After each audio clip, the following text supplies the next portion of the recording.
Welcome.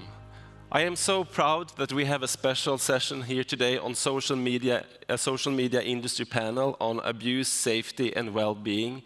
And I'm also super happy that Hinduja will lead the conversation. And I don't want to say so much because I just want you to talk. So very, very welcome. Give them a warm applause. The word is yours.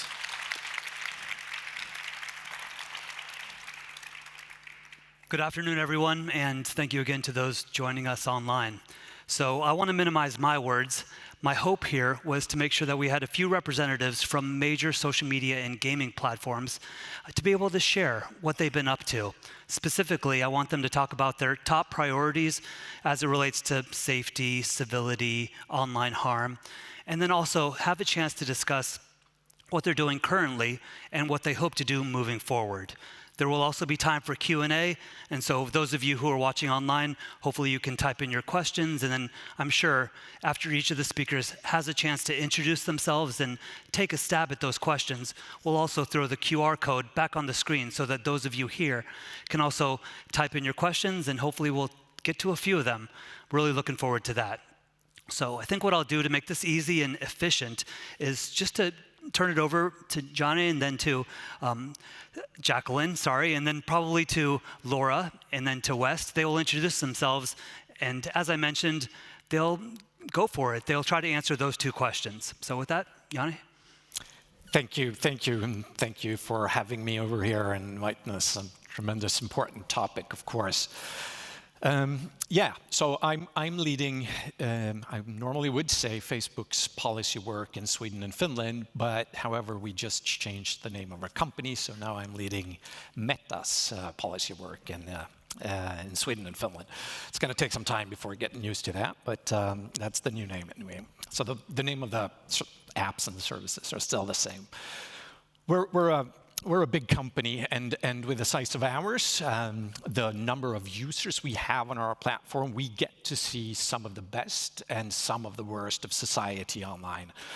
And in working with that, we have a clear responsibility to really mitigate the bad and also at the same time trying to amplify the good. And I want to be sort of utterly and deeply clear that bullying and other types of clear abuse is not allowed on our platform, and we're working hard to sort of get rid of that and address it. Now, that's not an easy task or easy work per se. It's a complex situation and trade-offs, and it's hard to detect sometimes, but it is a clear priority, and especially when the target or victims are children or younger people, teens. Now, our priorities, as you alluded to, for quite some time, or probably from the beginning of the services we started, has been on mitigating abuse, clear abuse, in any kinds of forms.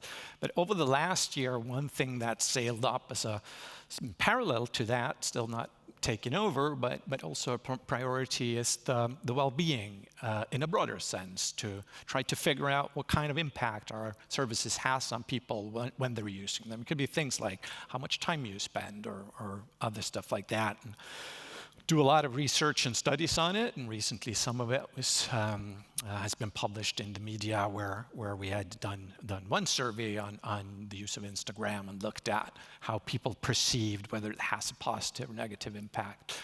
Some of that show that when it comes to body image, people said that it was a few more people than said it was negative than positive, but quite a number of other dimensions. And clearly the most of them people said that it has more of a positive than negative impact. But when I emphasize the importance of doing that kind of research, which is also questions that we do, I think that's showing that we do care about these topics and work on them. Then just briefly, and I'll get in a little bit more to how we do this, but hand over to the others. I think we need to work on preventing all kinds of abuse and bad stuff, and mitigating the bad, as I mentioned, from entering our platforms. Unfortunately, however we do that, some of it is going to come, and we need to be able to detect it. So that's another angle of work. And once detected, we need to act. And that's a number of things. The most clear thing is to remove things that violate our policies, and that's clearly not allowed. But there's a lot of other stuff in informing people, helping them, guiding them. So I'll get in more to those details in a minute, but I'll hand back for that time being. Perfect. Thank you, Yanni. Jacqueline. Thank you, Samir, and hello, everyone. My name is Jacqueline Beauchere, and I am the first and new Global Head of Platform Safety at Snap. I joined Snap just 6 weeks and 2 days ago. I joined from Microsoft, where I spent nearly 22 years working in safety. So I'm still learning, of course, and I'm very much using this forum as an opportunity to continue to learn and listen. Snap sees many of the same topical subject matter issues that other platforms see, but how they present on Snap and their volume and prevalence are not the same because Snap itself is different. Snap is a self-described camera company. It's centered around the camera and built around the camera on your cell phone or some other device. The company sees reinventing the camera as the greatest opportunity to improve the way people live and communicate. So when you open the Snapchat app, it opens to a camera.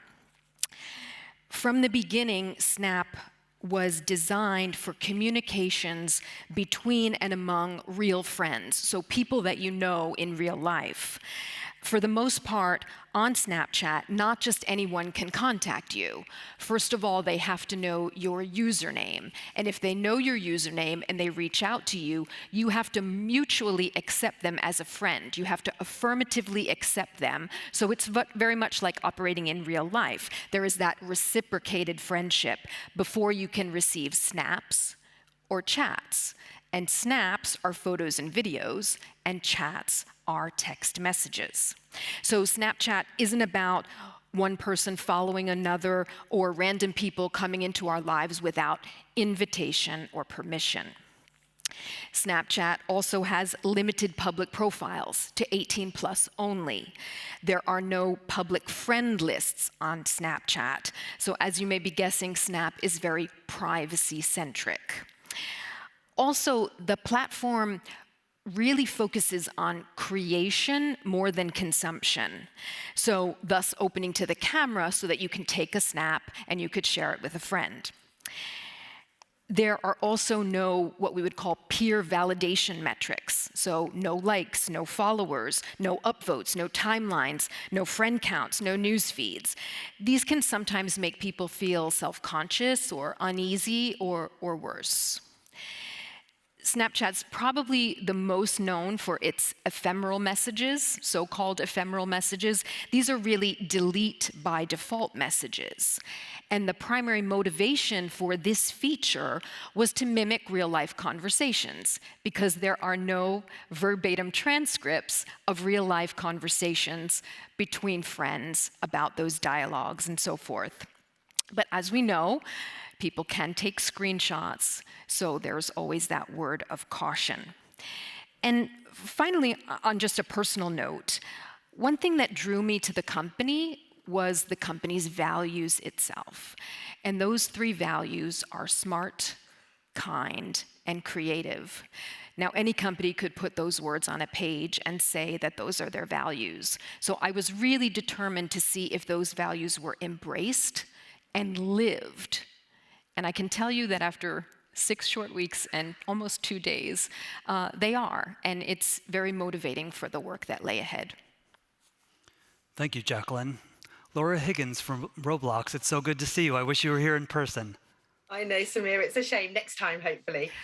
Thank you so much for inviting me to be a part of it. And actually, it's a real honour because I know 2 of the people on the panel very well as well. So, and Jacqueline, you know, I just wanted to say I'm so happy that you've taken on this role at Snapchat. I've known Jacqueline for many, many years. And I actually used to sit on Roblox, on Snapchat's Safety Advisory Board when it was first set up. And so I can actually, you know, really vouch for everything that Jacqueline's just said in terms of the integrity of the company. So I'm really excited to see where you go next with all of this. But I'm going to talk about my job now. So I am Laura Higgins. I'm the Director of Community Safety and Civility at Roblox. I'm going to guess there's a lot of people may not even know what Roblox is, even though we have significantly grown over the last few years. But essentially, we are a fully user-generated platform. All the content on the platform is built by millions of developers and creators all over the world. And every day we have millions of people coming and connecting and hanging out and spending time together, and particularly at a time when they've not been able to do that in the real world, it's really been valuable. So people will share different experiences. It could be that they play a game together, they could go to a concert, they can go to fashion shows, they can go and hang out in a skate park, they can go and explore new parts of the world that they've never been to, literally anything that their imagination can create. I'm going to talk about the metaverse. And so we've been talking about this for many, many years. We're 15 years old now, and this was very much part of the vision right from when Roblox was founded. The idea being that we could connect billions of people through these shared experiences, but safety and civility really are foundational in all of that. We wanted to have a platform that was welcoming to everybody. Everybody feels safe. And so our key priority, it is our number one priority, is obviously ensuring that the community members can come together and be creative and spend that time, but feeling safe, it's inclusive, respectful at all times. So, we've been building out all these really stringent safety systems. Roblox has really appealed to young people always, probably the younger demographic out of this group of panelists today. But actually we've aged up a lot. And so now over half the people on the platform are teenagers, and adults, are coming and creating on the platform. So we have this really diverse community. So we need to make sure that we are keeping everybody on the platform safe. And we're continuously evolving these as the community grows. So recently we have updated our community standards to really make sure that they are very clear, simple to understand for anyone coming onto the platform, and that they're also reflective of the fact that things have changed over time. There are certain givens. I think we can all make assumptions that, certain tools need to be in place. Obviously, we have strict chat filtering and, we can't share personal information. Like, everybody here, we have zero tolerance for bullying or harassment on the platform. But sometimes there are nuanced things, or things change, real world events and things like that. So we really work hard to make sure that we're kind of very, very agile when it comes to tackling some of those things. For us, my role particularly, and the word civility, and again, I'm going to give a nod to Jacqueline, because actually this goes back to a civility index that Jacqueline has been running for many, many years at Microsoft. And it just really sparked something with us about what civility really means on a platform. We should all expect basic levels of civility, but actually it can be much deeper than that. It is those softer skills that people use every day in the real world, but we expect to see them on the platform, but we sometimes have to train people. So it is how do people resolve conflicts appropriately? How do they support one another? How do we encourage people to be those upstanders and give them both the tools, but also the resilience and things that they need to be able to tackle those things? So yes, for us, some of these things are around very much partnership engagement is key for us at Roblox. There are eyes and ears all over the world, and education. So really working with caregivers, parents and educators and law enforcement and policymakers, as well as the people on the platform, to give them the tools to be really digitally savvy, to give them confidence. We talk about digital mastery now, taking it one step further than just the basics, and really sort of seeing what we can do there. And one of the things we're really focusing on is encouraging civility to run throughout. This isn't something that happens outside of an experience. We want our creators to build experiences that encourage these civil interactions and positive interactions, and maybe a bit of education in there as well. So one of the things I wanted to just briefly flag is that one of the partnerships we launched recently was with the UK organisation Internet Matters, which is an online safety organisation supporting parents. And our first project together was to do a study with 19 teenagers over 3 days over the summer, where we wanted to just hear from them what their online world was like and the sorts of things they really wanted their parents to understand about it as well. And there were some really interesting things on there about their resilience, the ways that they were dealing with bullying, trolling, hate speech, and those sorts of things.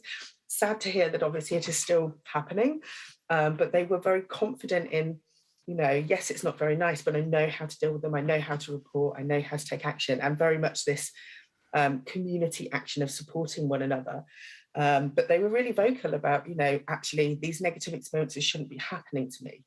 Industry, you have this responsibility to really step in and make these places safer for us. One of the ones that was quite sad for us was we talked about creativity. Now, on a platform like Roblox, which is all about creating, whether it's your avatar, whether it's your experiences, whatever you want to build. And quite a lot of them were saying that they were fearful of creating on whichever platform, and obviously a lot of them were using TikTok and YouTube as well. And they were saying, I don't upload, I don't like to share the content I create because I see these negative comments that people leave on other platforms, and I don't want to have that happen to me. So again, they're really telling us things. We should be listening as much as possible. And I'm very lucky in my role at Roblox that we are, I spend time with the community. I have a sounding board of young people that I talk to about civility and safety, and really try to hear from them and to use that to influence platform changes and product changes. I think that's really valuable. And just really having this multi-layered approach to safety. It's not just a tool that you can take off the shelf and apply it on your platform. You need to keep iterating. You need to use different techniques, tools. And of course, we always will need those human moderators. And I will stop there. Thank you, Laura. Weszt, Hart, I have never worked with you in this capacity, but I'm so happy that you're on our panel. My wife's family actually introduced me to League of Legends as a way of welcoming me into their little crowd. And some of you play League, some of you play Valorant or one of their other titles. And I've seen Weszt on other panels discuss not always about how we can, combat abuse, but more proactive and more innovative ways that they've experimented with over the years at Riot in order to, let's say, induce civility, whether it's in the form of nudges.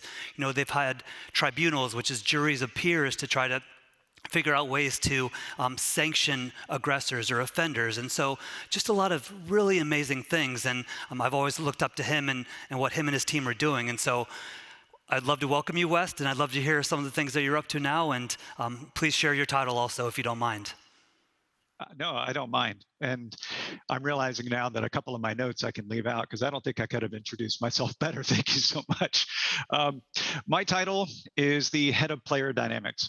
And it's a different term from what we've historically used. We focused on the term player behavior. And the reason we needed the distinction is because we've learned some pretty hard lessons over the years, and we've recognized the limitations of some of the approaches that we have taken and that we needed to take a different approach. The term player dynamics simply comes from social dynamics. And what we're learning to do is how to create better, just healthier social environments by default. And where this is different from where we started with the player behavior team and where I started at Riot many years ago was we were within League of Legends, a single team trying to help reduce disruptive behavior, or more specific, or well, actually more broadly, we used the term toxicity at the time. And we made some really good progress. We've definitely had our share of lessons where some of the things we were looking to do weren't quite successful. And some of those lessons are that we may have been trying to solve the problem at the wrong point in time. Once you have an established game, once you have millions of players, once you have people with deeply ingrained habits, you might be just trying to change the people as opposed to changing what you really can control, which is the product. And player dynamics as a craft, which we're formalizing, is really about that. Ultimately, it's called Lewin's equation, which is a behavior is a function of people and environment. Now, we don't make the people, but we do make the environment, and we do bring people into them. So player dynamics is a field, and within Riot, we are formalizing it into a design discipline that will help us not only address issues with live games, but make the games better by default, to help avoid common forms of friction that manifest as disruptive behavior. And we saw this on League of Legends with the team builder feature, which was really trying to address a design problem, which is that people weren't getting to play the way they wanted to play, and they were doing what they could to choose those roles. And it's like a bunch of kids on a football field all wanting to play quarterback. A few people are going to be pretty angry for the rest of the game because they didn't get to do it. So to put it another way, we're addressing problems of disruptive behavior and helping to create healthier social environments at different stages. And this craft that I'm speaking of is meant to help at those different stages. Of course, we have live games. We're going to need moderation systems to help detect those behaviors, but unfortunately, they don't prevent them. And so we need more proactive measures. And we're looking for live games and titles that are in development, like what can we do ahead of time for those things that we know may happen, having a choice, expressing intent, avoiding just general conflicts of interest. Which of course are going to always manifest in problems. We all know this. Everyone here has been on a team. These are common problems. But what I'm particularly excited about is Riot's commitment to long-term change, which is looking at games at the earliest stages of conception and understanding when we put people together, what could go wrong? Or more importantly, what should go right? What can we do to help bring out more of the game? We are known generally as a company that creates competitive multiplayer games. And those heated environments definitely don't always bring out the best of us. And we know there's still plenty of things to be done there. But we do recognize, again, we could avoid a lot of problems, not all. I mean, we're humans, we're emotional creatures. We're going to have our moments where we'll irritate each other, and so it's not about that entirely, but it is recognizing what are our responsibilities in the environments that we create, and what can we do better to help, achieve the goals of the game, but also meet the expectations of players who do come there for those. If we were only talking about the competitive experiences, for that challenge, right, and help them achieve that, but in a way that develops cohesion. And so that's got us thinking much more long-term, much more fundamental. And the design group that we call Player Dynamics is actually working across the company. We no longer have a single team on a single game. We are working at a platform level with a group called Central Player Dynamics, and we have specialized teams on our live games, sometimes multiple teams that are not only working with platform, but addressing those things that are more bespoke, because each game will have certain behaviors that are more of a problem than others. And the most challenging space for our titles overall is voice chat. Voice chat is it's about as free form as it gets, and anything that people can bring to games, they will bring into voice chat. And so we actually have within our platform team 2 pods that are dedicated to different aspects of taking on that challenge. And we have other teams that are looking at how can we, through more proactive measures, not just looking at moderation, right? Because that the harshest way to look at it is detection systems almost profit on pain. They're only as good as the pain that they detect, but they don't avoid it. And so what else can we do, right, to help influence behavior in a way that develops group cohesion, that ultimately would develop community resilience where there isn't the type of fertile ground for these things. And it's a lot. There's no getting around it.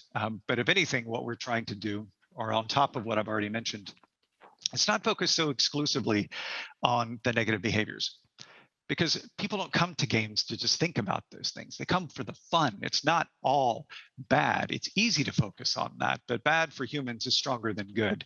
We'll remember a bad experience far more than the positive, but that's why it's important to focus on the positive. We need exponentially more positive experiences in order to overcome any of the negative. And when we get there, and we know there's a lot to learn, and it's going to take folks like everyone here on the panel and everyone that's listening in to look at the different dimensions, because there's no silver bullet. But ultimately, if we can create resilient communities, there just won't be space for some of these behaviors, and people will feel empowered to do something about it. So we got a lot of work to do in the short term. We're committed to the long term, and very excited that we're not alone in this, and that there are many wonderful people that are working through their companies to help make the world a better place. Thank you, Weszt. You can see that he lives and breathes all these variables at the intersection of technology and online communities and socializing groups, and so it's just really impressive. Thank you.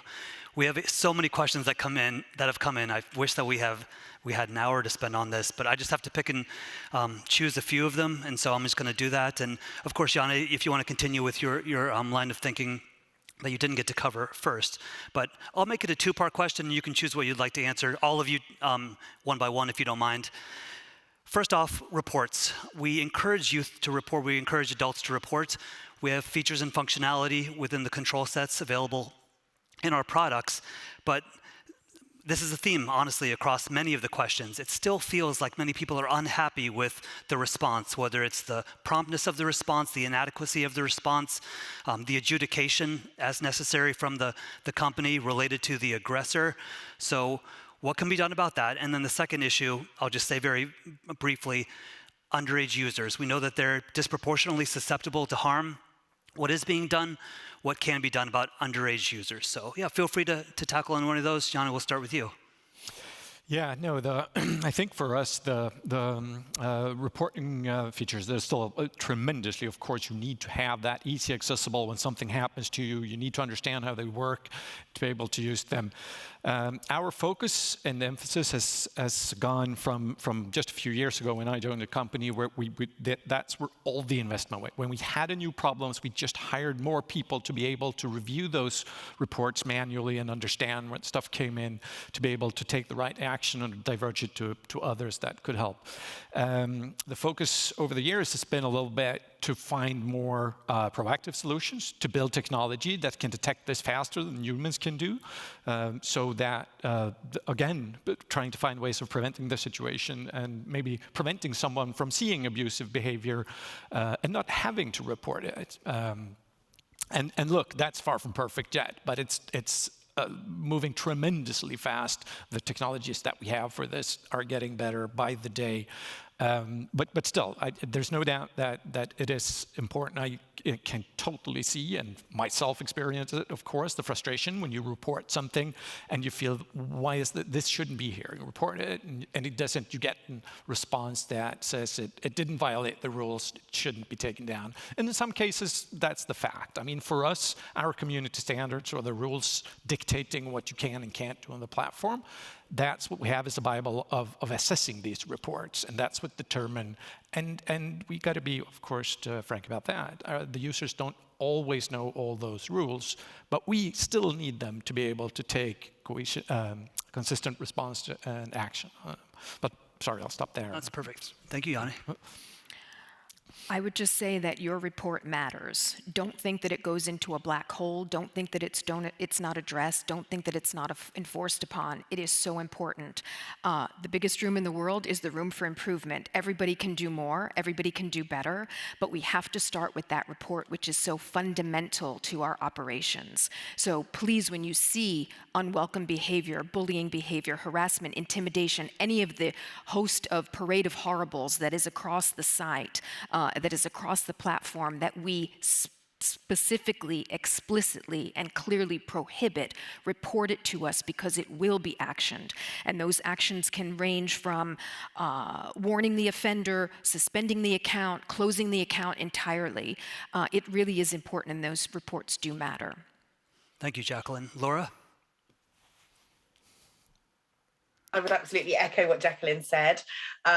I think, and particularly for us, where we're kind of trying to educate sometimes a younger community as well, it's really important to teach them the skills that they need to know how to do these, to know what happens when they do that. And to kind of, get, particularly with sort of parents and kids and for the younger ones, I think it's really important that the parents also support them through that process and show them by good role modeling as well. So that's really important. I think for us, one of the things that's quite interesting is the frustration sometimes, because it, clearly if something was bullying, then we would take action, but we get millions and millions of reports every day. And of course, sometimes it's just that a kid's just not enjoying a game. And so we're not going to take action on those. And so we have to kind of help them to understand which ones are actually a community standard and what's just that they're having a bad day. But always room for improvement, as Jacqueline said. And Weszt? Well, many of the points I would make have already been made, so I will just add to them. Yes, it is crucial that you report. It is also crucial that we get better as companies at providing action, or just acting as quickly as possible and providing feedback for everyone involved at every age. We found it to be very effective, as other companies have, by just letting you know that we have acted on a report that you've made. But if we can get to real-time feedback, now we're going to get at a point where we're actually able to help steer people in a better direction. and not just tell them they did bad, but tell them what they can do to improve. If we get better at that, I think it'll be a much more human experience, and it'll be much more effective for all ages. Thank you, Weszt. And hopefully the conversation we've had today, and I'm sorry I couldn't get to more questions, has given you all ideas. Maybe it's certain research agendas that you can pursue, maybe it's collaborative opportunities, but as our panelists have said, there's continued work that needs to be done, and perhaps partnerships can unfold. Thank you so much for being here, and thank you panelists once again for your time. Thanks. A warm applause. Thank you very, very, very much.